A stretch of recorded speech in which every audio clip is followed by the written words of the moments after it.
Hello friends. तो पिछले video में हम लोगों ने पढ़ा था स्कोप ऑफ इंटरनेशनल ट्रेड तक। आज हम शुरू करेंगे ऑब्जेक्टिव ऑफ इंटरनेशनल ट्रेड, जो कि तीसरा पार्ट है हमारे लेक्चर का। ऑब्जेक्टिव ऑफ इंटरनेशनल ट्रेड का मतलब है उद्देश्य। इंटरनेशनल ट्रेड करने के उद्देश्य क्या क्या हैं, तो हम उद्देश्यों को देखते हैं। आइए, सबसे पहला अगर उद्देश्य देखें, सबसे पहला ऑब्जेक्टिव देखें तो fulfilling the demand of product and services in abroad. जब हम इंटरनेशनल ट्रेड करते हैं तो इससे हम जो डिमांड हो रही है विदेश में या किसी दूसरे नेशन में, फॉरेन में, हमारे प्रोडक्ट की, हमारे सर्विसेज की, उसको हम पूरा करते हैं, फुलफिल करते हैं इंटरनेशनल ट्रेड से। ये इंटरनेशनल ट्रेड का ये भी एक पर्पज़ होता है।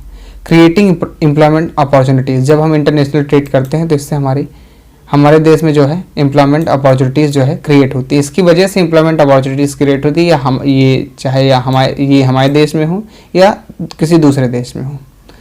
Generating revenue for the government. जब हम इंटरनेशनल ट्रेड करते हैं तो इससे गवर्नमेंट को काफ़ी रेवेन्यू जनरेट होता है। रेवेन्यू कैसे जनरेट होता है? जब हम इंपोर्ट एक्सपोर्ट करते हैं तो इसमें काफ़ी तरह के टैक्स इन्वॉल्व होते हैं। काफ़ी तरह के टैक्स गवर्नमेंट रिसीव करती है, जो कि एक अच्छा रेवेन्यू का सोर्स है गवर्नमेंट का। Earning of foreign exchange through export. जब हम इंटरनेशनल ट्रेड करते हैं तो इससे फॉरेन एक्सचेंज भी हम अर्न करते हैं एक्सपोर्ट के through.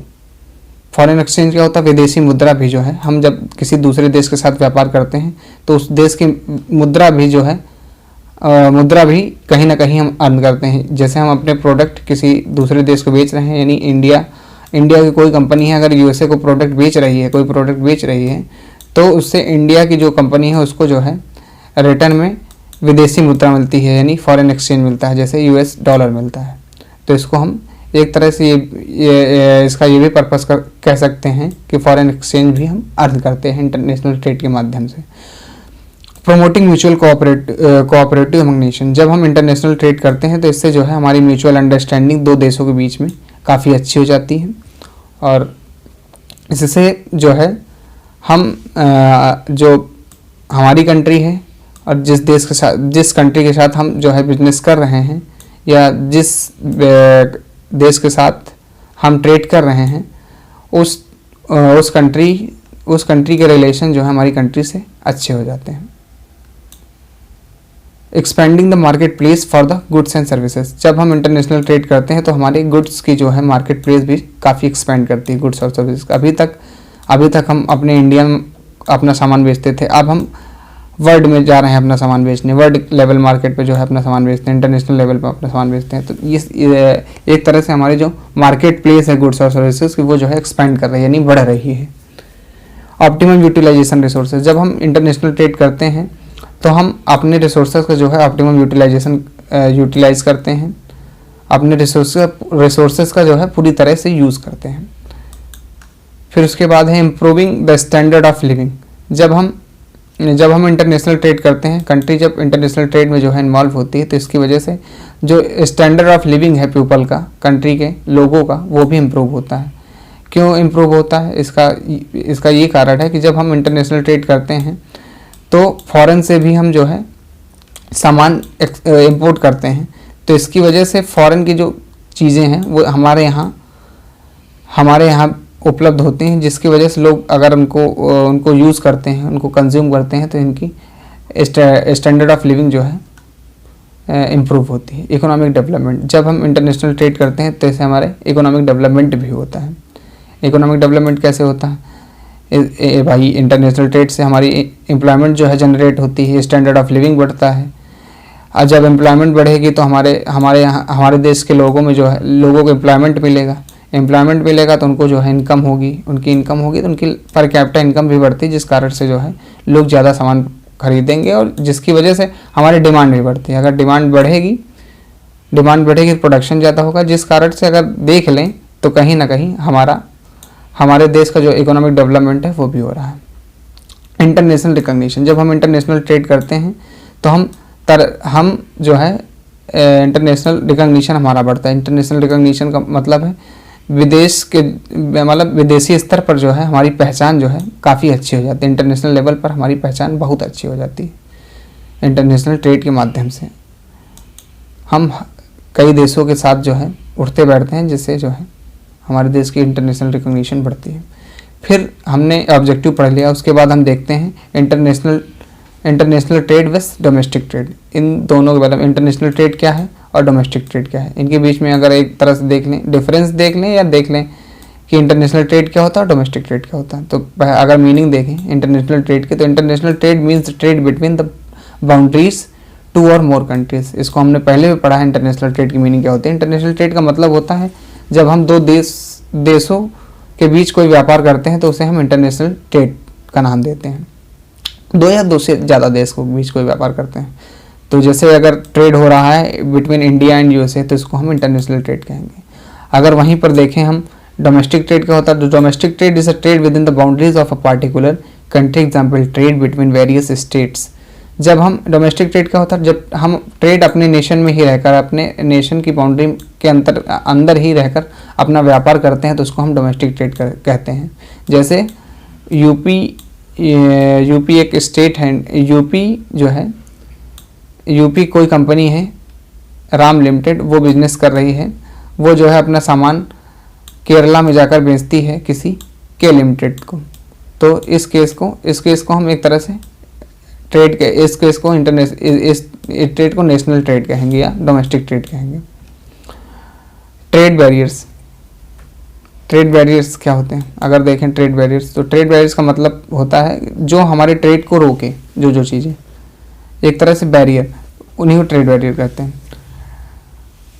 The traders have to face trade barriers like custom duty, port duty, etc. when they are involved in international trade. जब हम इंटरनेशनल ट्रेड करते हैं तो यहाँ पर हम काफ़ी तरह के जो है ट्रेड बैरियर्स फेस करते हैं, लेकिन वहीं पर हम जब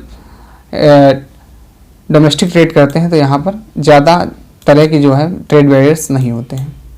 कोई भी ट्रेड बैरियर्स ज़्यादा हम फेस नहीं करते हैं, लेकिन इंटरनेशनल लेवल पर ट्रेड बैरियर्स काफ़ी फेस करते हैं।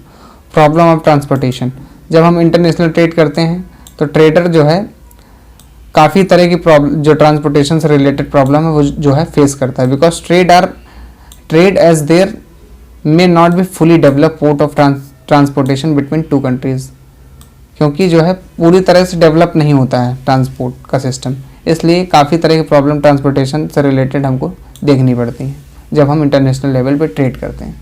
लेकिन अगर हम इंडिया में रहकर या अपने नेशन में रहकर ट्रेड करते हैं तो यहाँ ट्रांसपोर्टेशन प्रॉब्लम जो है ज़्यादा देखने को नहीं मिलती है। ट्रांसपोर्ट जो है फुली अवेलेबल होते हैं अगर अपनी कंट्री में या पार्टिकुलर कंट्री में। फिर देखते हैं करेंसी इन्वॉल्व, जब हम इंटरनेशनल ट्रेड करते हैं तो यहाँ जो है तरह तरह की करेंसी का इन्वॉल्वमेंट होता है, तरह तरह की करेंसी यूज होती है इंटरनेशनल ट्रेड में, क्योंकि यहाँ एक देश से नहीं कई देशों के बीच में व्यापार होता है, तो यहाँ पे तरह तरह करेंसी जो है इन्वॉल्व होती हैं, तरह तरह करेंसी का यूज़ होता है इंटरनेशनल ट्रेड में। लेकिन वहीं पर अगर हम देखें कि डोमेस्टिक ट्रेड में हम जो है डोमेस्टिक ट्रेड में केवल एक ही कंट्री की केवल सिंगल करेंसी से हम जो है सिंगल करेंसी को लेकर ही अपना बिजनेस करते हैं, इसी को एक मीडियम ऑफ एक्सचेंज जो है के लिए यूज़ करते हैं। लेकिन अगर इंटरनेशनल लेवल पे देखेंगे तो वहाँ एक नहीं कई करेंसियों का यूज़ होता है। जैसे इंडिया में देखें तो केवल यहाँ रुपी ही यूज़ होता है, यहाँ पे कोई डॉलर वगैरह की ज़रूरत नहीं पड़ती है। अमाउंट ऑफ फंड, अगर हम इंटरनेशनल ट्रेड करते हैं तो फंड की रिक्वायरमेंट जो है ज़्यादा होती है, लेकिन वहीं पर अगर देखें डोमेस्टिक ट्रेड में, तो डोमेस्टिक ट्रेड में फ़ंड की रिक्वायरमेंट कंपैरेटिवली लेस होती है इंटरनेशनल ट्रेड के टर्म से, क्योंकि जब हम इंटरनेशनल लेवल पे बिजनेस करते हैं या ट्रेड करते हैं तो यहाँ पर फ़ंड की रिक्वायरमेंट ज़्यादा इसलिए होती है क्योंकि अभी तक बिजनेस हम केवल अपने नेशन में रहकर कर रहे थे, यानी इंडिया में रहकर कर रहे थे। अब हम बिजनेस यूएसए में भी अपना बिजनेस एक्सपेंड करना चाहते हैं, चाइना में भी अपना बिजनेस एक्सपेंड करना चाहते हैं, यूके में भी अपना बिजनेस एक्सपेंड करना चाहते हैं। तो इसमें जो है हम अभी जब तक डोमेस्टिक ट्रेड कर रहे थे तब तक तो हम अपने देश के कस्टमर को सेटिस्फाइड कर रहे थे या उनकी डिमांड को जो है पूरा कर रहे थे, लेकिन अब हमको यूएसए के भी कस्टमरों की डिमांड पूरा करनी है, यूके के भी कस्टमरों की डिमांड पूरा करनी है, और हमें जो है चाइना के भी कस्टमरों की डिमांड पूरा करनी है। तो इस केस में जो है हम अभी तक जितना फंड लगा रहे थे, अब इससे ज़्यादा फंड की ज़रूरत हमको पड़ेगी, तो जिससे जो है इंटरनेशनल लेवल पे अगर हम देखें तो लार्ज फंड की रिक्वायरमेंट होती है। लेकिन अगर डोमेस्टिक ट्रेड में देखें तो ज़्यादा फंड की, कंपेरेटिवली लेस फंड की ज़रूरत पड़ती है, क्योंकि यहाँ हम अपने नेशन में ही रहकर व्यापार करते हैं। Economies of scale, economies of scale का मतलब क्या होता है? इकोनॉमीज़ ऑफ स्केल का मतलब होता है कि जब हम प्रोडक्शन करते हैं लार्ज, अगर लार्ज लेवल पे प्रोडक्शन करते हैं, लार्ज स्केल में प्रोडक्शन करते हैं, तो यहाँ पर जो है cost of per unit production की कॉस्ट कम आती है। वहीं अगर हम स्मॉल लेवल प्रोडक्शन करते हैं तो कॉस्ट ऑफ प्रोडक्ट की जो पर यूनिट कॉस्ट है वो ज़्यादा आती है, या हाँ ज़्यादा आती है।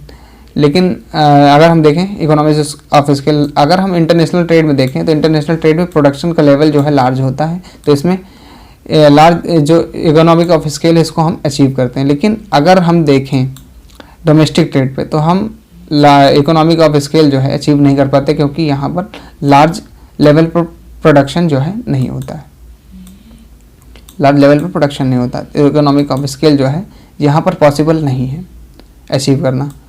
अगर हम डॉक्यूमेंटेशन की बात करें तो डॉक्यूमेंटेशन, अगर हम इंटरनेशनल ट्रेड करते हैं तो यहाँ पर large number of documents required होते हैं, जैसे लेटर ऑफ क्रेडिट हो गया, इंश्योरेंस हो गया, तरह तरह की चीज़ें जो हैं, तरह तरह के डॉक्यूमेंट इन्वॉल्व होते हैं, तरह तरह के डॉक्यूमेंट लगते हैं इंटरनेशनल ट्रेड करने पे। लेकिन अगर वही हम डोमेस्टिक ट्रेड में देखें तो ज़्यादा डॉक्यूमेंट की ज़रूरत नहीं पड़ती है, इससे लेस डॉक्यूमेंट जो है रिक्वायर्ड होते हैं as compare to international trade domestic trade में। अब देखें लैंग्वेज बैरियर, जब हम इंटरनेशनल ट्रेड करते हैं तो लैंग्वेज बैरियर भी देखने को हमको मिलते हैं। लैंग्वेज बैरियर मतलब लैंग्वेज जो है, लैंग्वेज एक कारण भी हो सकता है ट्रेड बैरियर का। यानी लैंग्वेज बैरियर कैसे? Sometimes from doing international business have to face many language barriers if the countries involve do not have some common language.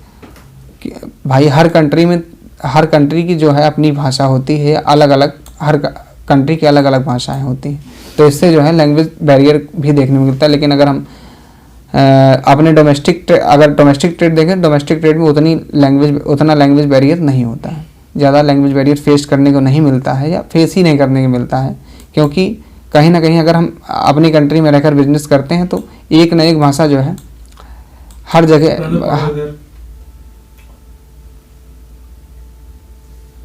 तो आज हम इतना ही पढ़ेंगे, फिर उसके बाद जो है नेक्स्ट वीडियो में पढ़ेंगे। Thank you class. आ गया आवाज क्रॉप कर दो फिर में।